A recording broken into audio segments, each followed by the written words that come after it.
He rode through the woods on a big blue ox. He had fists as hard as choppin blocks, 500 pounds and 9 feet tall.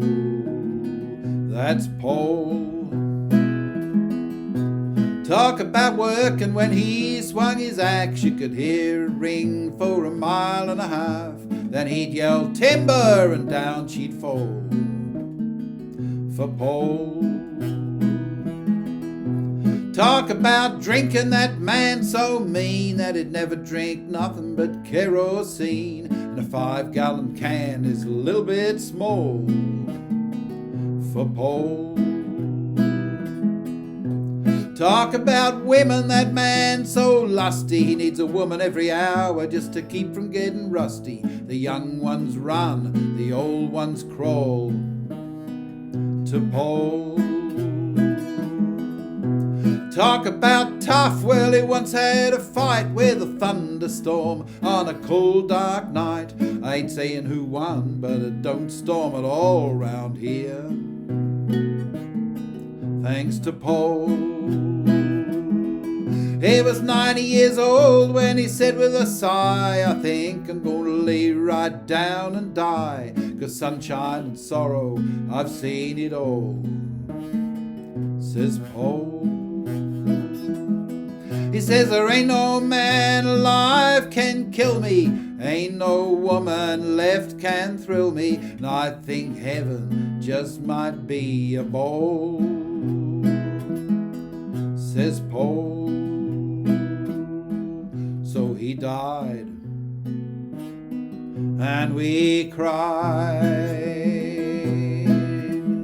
It took 18 men just to bust the ground. It took 3 or 4 more just to lower him down. We covered him up and we figured that was all for Paul.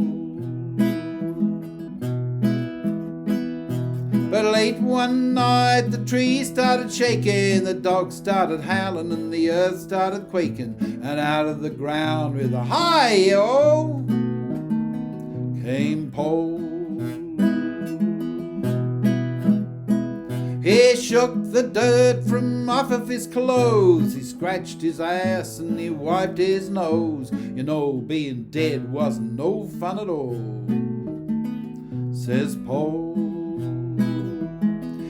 He says up in heaven they got harps on their knees, they got clouds and wings, but they got no trees. I don't think that's much of a heaven at all, says Paul. So he jumps on his ox with a fare thee well. He says, I'll find out if they got trees in hell. And he rode away, and that was all we ever seen of Paul.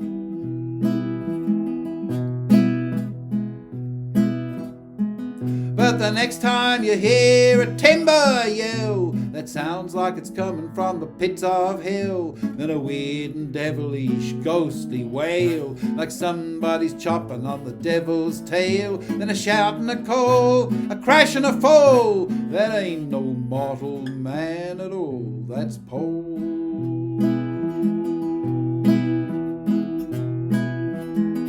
That's Paul.